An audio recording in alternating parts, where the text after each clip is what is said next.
Bonjour à tous et bienvenue dans cette nouvelle vidéo de déballage de boîtes pour Horror Arkham, le JCE. Et aujourd'hui on voit les deux dernières cartes de la classe truand. Le marché clandestin de niveau 2 et coup d'éclat de niveau 4. Marché clandestin, dont j'ai déjà parlé plusieurs fois, c'est un soutien, très relation illicite, permanent, exceptionnel, donc il coûte 4 XP, augmentez de 10 la taille de votre deck. Réaction, avant de piocher votre main de départ, choisissez 10 cartes illicites dans votre deck, mélangez-les ensemble et placez-les à côté du marché clandestin. Elles constituent votre deck marché. Réaction, au début de votre tour, révélez les 2 cartes du dessus de votre deck marché.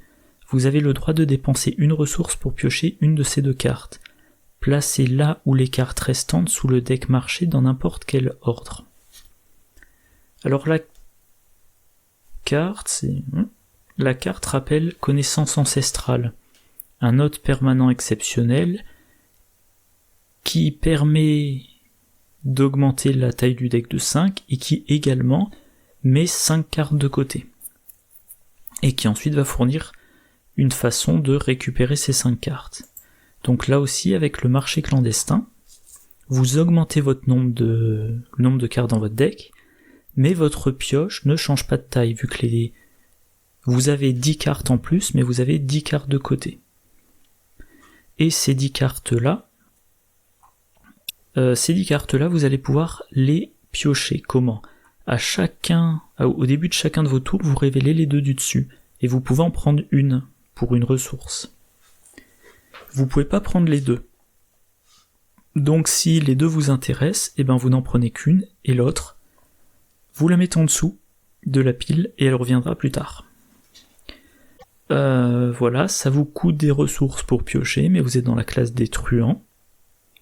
Et donc, dans la pire des situations, la carte que vous souhaitez, c'est la 9e ou 10e carte.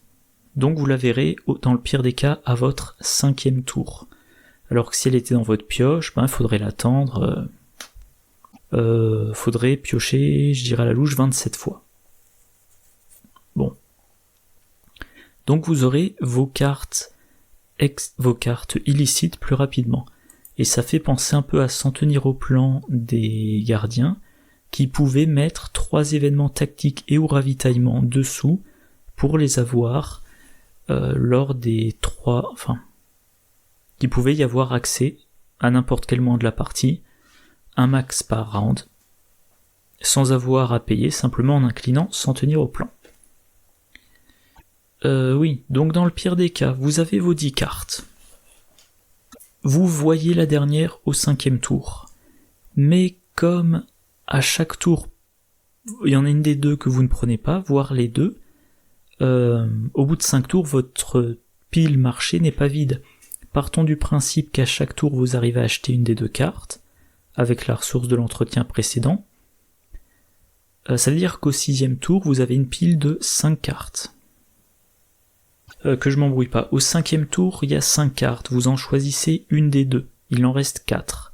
Au 6e tour, il en reste 3. Au 7e tour, il en reste 2. Au 8e tour, il en reste plus qu'une. Et au 9e tour, vous achetez la dernière. Encore une fois, à condition d'avoir pu les acheter à chaque tour. Donc si vous avez suffisamment de génération de ressources, j'ai dû me planter quelque part, il y a 10 cartes. Non, j'ai dû me planter une fois, c'est en 10 tours forcément. 5e tour, vous achetez, il en reste 5. Après votre 6e tour, il en reste 4, après le 7e, il en reste 3, après le 8e, il en reste 2, après le 9e, il en reste 1, voilà, et bien évidemment, c'est au 10e tour que vous achetez la 10e. Le marché clandestin est permanent, donc il n'y a pas besoin d'attendre, ça sera vraiment... C'est pas 10 tours après l'avoir joué, c'est 10 tours après le début de la partie. Et en plus de ça, si ces cartes-là sont si importantes que ça pour votre deck, c'est probablement une bonne partie d'entre elles seront en double. Donc par exemple, vous avez je sais pas moi, vous avez 2 fois le Mauser de niveau 2. Au deuxième tour, vous pouvez récupérer la première copie. Au 6e tour, vous n'êtes pas pressé d'avoir la deuxième copie. Et vous la laissez partir sous le deck, et c'est peut-être seulement au 10e tour ou au 15e tour que vous la récupérerez en main. Voilà. Bon, concrètement, les cartes qui ont le trait illicite, il y en a plein. Rappel, une carte qui date un petit peu maintenant, vu qu'elle date de la civilisation oubliée, mais qui avait, je pourrais en dire, assez mauvaise presse, Receleur, un soutien de niveau 1 qui coûte 3, trait, relation et illicite. Réaction, quand vous jouez une carte illicite lors de votre tour, inclinez le receleur, la carte illicite gagne rapide. Si elle avait déjà rapide, réduisez de 1 son coût à la place. Donc l'idée, c'est que le marché clandestin, à chaque tour, il vous coûte une ressource pour récupérer la carte. Et ben, receleur vous dit, à côté de ça, vous économisez une action. Vous avez payé une ressource pour avoir la carte en main, mais elle ne vous coûte pas d'action pour la jouer. Et si déjà cette carte-là était rapide, vous économisez une ressource. Donc vous récupérez la ressource que vous avez payée au marché clandestin. Oui, donc les cartes illicites, concrètement, celles qui servent à enquêter ou à prendre des indices, eh ben il y en a... Alors cambriolage, c'est une action d'enquête mais on ne prend pas d'indices, on gagne des sous, donc concrètement il y a outil de crochetage, niveau 0 ou niveau 1, témoignage accablant, trousse de cambrioleur, niveau 0 ou niveau 3. C'est pas énorme. Voilà, outil de crochetage et trousse de cambrioleur, les deux plus intéressants. Maintenant, les cartes illicites qui font du combat ou des dégâts, il y en a beaucoup plus. Et du coup, marché... J'ai une mauvaise mémoire pour les noms, c'est dingue. Marché clandestin, ça peut être très utile si vous faites un deck arme à feu quand vous êtes un truand. Voilà. Alors à noter quand même, parmi les cartes illicites, on a notamment contrebande, qui permet de doubler les pions munitions pour une arme à feu ou provision pour la trousse de cambrioleur. Pourquoi c'est là ça? Ah oui, je vois. Voilà, donc il y a ça. Et des cartes qui ont le trait illicite, il y en a qui font autre chose, comme notamment le déguisement, qui vous aidera à vous échapper.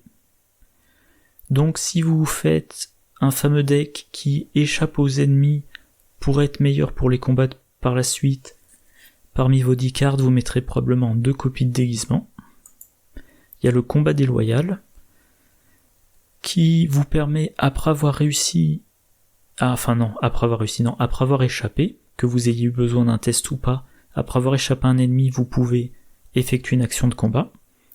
Et vous avez des bonus pour les attaques, les discussions et les évasions contre les ennemis inclinés. Ça, le trait illicite, et comme je le mentionnais dans ma vidéo précédente, vous avez le droit d'en avoir qu'une copie en jeu, mais pour avoir de meilleures chances d'avoir la carte en jeu, faut en mettre 2 exemplaires dans son deck, et le deuxième exemplaire est mort. Mais dans le marché clandestin, c'est pas trop gênant, parce que une fois que vous avez récupéré la première copie, la deuxième copie, vous la révélez avec une autre carte. Et ben vous savez déjà que vous voulez pas de cette copie de combat déloyal, donc vous le mettez en dessous et vous achetez l'autre carte. Voilà, j'en parlais tout à l'heure, receleur, vous pouvez également le mettre parmi les 10 cartes, et il aidera à économiser des actions en jouant les autres cartes, ou à économiser des ressources. Trésor détourné. Alors, ça va être intéressant. Donc trésor détourné, une fois par round, on peut dépenser 2 ressources, on peut déplacer dessus 2 ressources de sa réserve de ressources, et on vise les 10 ressources sur la carte à la fin de la partie. Et quand la partie se termine, pour chaque lot de 2 ressources, donc idéalement 5 lots de 2 ressources, on choisit un investigateur qui commence le prochain scénario avec une ressource de plus. Le trésor détourné, si on le met dans son deck, c'est pour l'avoir, mais c'est pas intéressant en début de partie. Donc un peu comme combat déloyal, on le met dans le marché clandestin. Quand on le voit en début de partie, on dit je ne le prends pas, je paye pour l'autre carte. On fait ça pour la première copie, la deuxième copie pareil. Je l'ai dit tout à l'heure, en 5 tours, on a fait un premier passage dans son deck marché, donc au 6e tour, là éventuellement on se dit je vais peut-être prendre le trésor détourné, parce que maintenant j'ai une assez bonne réserve de ressources pour commencer à y mettre des ressources dedans, de temps en temps. Vol à la tire aussi, voilà, c'est pas du combat, c'est pas de l'enquête, mais de la pioche de cartes et ou du gain de ressources lors des évasions, ça va bien avec déguisement et combat déloyal. Et ça, voilà, ça c'est illicite et rapide, donc grâce à Receleur, ça coûtera plus qu'une seule ressource. La poche dissimulée, qui vous permettra d'avoir un emplacement de plus d'accessoires ou de mains, donc une arme illicite de plus, par exemple. Voilà. Et enfin, un exemple de deck, alors c'est on va dire c'est un brouillon de deck, je l'ai encore jamais joué. Mais voilà, donc vous avez un deck de 40 cartes, alors 48 au total. Et voilà, le marché clandestin, 2 copies du Mauser, vu que c'est un deck combattant et truand friqué, 2 copies de contrebande pour recharger les armes, 2 copies de poche dissimulée parce qu'on veut avoir simultanément 3 soutiens différents qui occupent des emplacements de main. Alors, à savoir, je vérifie quand même, le long colt n'est pas illicite, l'éventail noir n'est pas illicite, donc dans la poche, ça sera forcément une copie du Mauser. Et pour cumuler les 3 cartes, vu que la 3e carte, ça ne peut être que le Mauser, sur les 3 cartes, donc il faut qu'il y ait au moins un exemplaire du Mauser. On ne pourrait pas cumuler 2 fois le colt et une fois l'éventail noir. Qu'est-ce que je disais d'autre? Voilà, le Receleur en un seul exemplaire. Ouais, j'en ai mis qu'un exemplaire dans le deck. Et pour finir, 2 fois trésor détourné, comme ça, on accumule des ressources et la partie suivante, la relation influente est plus efficace plus rapidement. Voilà. Ça, c'était pour marché clandestin. Maintenant, deuxième carte.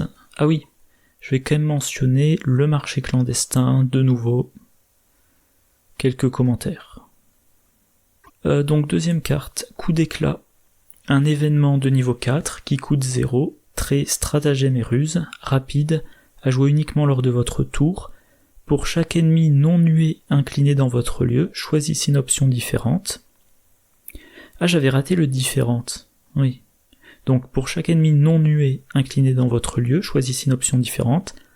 Gagnez 2 ressources, infligez 2 dégâts à cet ennemi, découvrez un indice dans votre lieu ou piochez une carte. Alors j'ai essayé de trouver les cartes qui... Alors, ça je vais le déplacer. Donc j'ai essayé de trouver les cartes qui avaient des effets similaires. Planque, c'est 3 ressources pour 0. Cible facile, c'est à la fois 2 ressources et une carte, ce qui correspond à 2 effets, 2 ressources et une carte. Une petite faveur, il faudrait payer 4 pour infliger 2 dégâts à un ennemi dans son lieu. Suivre son intuition, on paie 2, c'est rapide, et on a un indice. Voilà, donc ça ce sont les effets. Donc coup d'éclat, s'il y a... que je dise pas de bêtises, coup d'éclat, s'il y a 3 ennemis, vous pouvez faire je gagne 2 ressources, et je pioche une carte, et je découvre un indice, ce qui correspond à une copie de cible facile, et un suivre son intuition gratuit. Ok. Mais le point important, c'est qu'il faut qu'il y ait autant d'ennemis pour déclencher tous les effets, et que les effets sont différents. Vous pouvez pas vous dire, j'ai 4 ennemis, je gagne 8 ressources, ou je pioche 4 cartes, ou je prends 4 indices. Si vous avez 4 ennemis, c'est 2 ressources et 2 dégâts, et un indice, et une carte. Et comme à chaque fois il faut choisir une option différente, s'il y a 5 ennemis ou plus, ce n'est pas plus efficace que s'il y avait 4 ennemis. Bon. Alors quand même, il faut les avoir, ces ennemis inclinés. Donc moi, il me semble qu'une des meilleures façons, c'est que les ennemis ne se redressent pas. Par exemple, déguisement, vous échappez un ennemi à +2. S'il n'est pas élite, il ne se redresse pas. Se faufiler, on échappe, on ajoute son intelligence. Si on réussit d'1 ou plus, et que l'ennemi est non élite, il ne se redresse pas. Sous surveillance, on l'attache à un lieu. Après qu'un ennemi non élite est entré dans le lieu, c'est forcé, donc vous devez le défausser, vous échappez automatiquement à l'ennemi, vous avez un indice, et l'ennemi ne se redresse pas. Donc première méthode pour avoir plein d'ennemis inclinés dans un lieu, qui ne se redresse pas. Donc à un tour, mettons vous en inclinez 2 et vous leur interdisez de se redresser. Tour suivant, vous en inclinez 2, vous en avez 4, vous utilisez l'effet. Pardon pour le coup dans le micro. Ou autre option, échapper à plusieurs à la fois. Alors il faut quand même qu'ils y soient les ennemis, il faut qu'ils soient tous dans votre lieu. Donc peut-être que vous êtes pris des attaques pendant qu'ils venaient dans votre lieu, mais ensuite, habile diversion. Si vous réussissez votre évasion, vous échappez à tous les ennemis dans le lieu. Barrière improvisée, si vous réussissez de X, vous pouvez échapper automatiquement à un ennemi qui a une valeur d'évasion de X ou moins. Repli précipité, vous faites une évasion basique, il y a 3 icônes sur la carte. Si vous réussissez de 2 ou plus, vous échappez automatiquement à un autre ennemi. Et il y a aussi l'effet de triche. Non, pardon, je dis des bêtises. Donc, voilà. Pour que la carte ait un impact, il faut qu'on ait plusieurs effets. Pour qu'on ait plusieurs effets, il faut qu'il y ait plusieurs ennemis inclinés. Donc il a fallu les laisser venir. Potentiellement, il a fallu se prendre des attaques, ou alors il a fallu échapper à 1 ou 2 ennemis dans le lieu, puis il y en a d'autres qui ont été générés, on leur a échappé. Et tous ces ennemis-là, à un moment donné, ils vont se redresser. Donc il faudra partir avant de se faire attaquer. Dans les commentaires, il y a un truc très vrai qui m'avait un peu échappé. Déjà ils disent que la carte est très mauvaise, par exemple par rapport à Recherche mystérieuse, et quelqu'un fait la remarque, cette carte ne peut pas être jouée par Finn Edwards, parce qu'elle est de niveau 4, et il a accès aux cartes truands que jusqu'au niveau 3. Et elle ne peut pas être utilisée par Rita Young, vu que Rita Young a accès aux ruses jusqu'au niveau 3. Voilà. Donc éventuellement, il reste Trish Scarborough. Parce que elle est assez douée pour échapper aux ennemis. Donc, et elle va par exemple utiliser, je vais y arriver, sous surveillance et se faufiler, enfin plutôt forcer l'entrée. Donc, elle est bonne pour échapper aux ennemis, elle va souvent utiliser des effets pour échapper aux ennemis, potentiellement les laisser incliner. En plus de ça, trouver un indice peut lui servir à incliner un ennemi, donc, dans les bonnes conditions, elle peut accumuler 2-3 ennemis. Et éventuellement, elle peut aussi s'en servir, mettons il y a 2 ennemis inclinés, elle va utiliser l'option découvrir un indice, et c'est cet indice qui va lui permettre d'incliner un ennemi. Voilà. J'aime pas cette carte, ça coûte 4 XP, c'est pas utilisable par les investigateurs qui en auraient la meilleure utilisation possible. On peut pas choisir de cumuler, donc on peut pas se dire je mets ça dans mon deck parce qu'il veut plein de ressources, ou je mets ça dans mon deck parce qu'il veut plein de dégâts. Voilà, j'ai pas grand chose de plus à dire, je trouve la carte mauvaise. Et donc voilà, je vais m'arrêter là. On a fini les cartes truands, et je me rends compte, les cartes truands, alors soit c'est parce que j'en ai beaucoup parlé dans les vidéos précédentes, mais j'ai l'impression qu'il n'y a pas tellement de choses à en dire. Bon. En tout cas, on verra, prochaine vidéo, on voit les 2 premières cartes mystiques personnalisables. D'ici là, je vous souhaite une bonne journée, une bonne soirée, de bonnes parties, et je vous dis à la prochaine. Au revoir.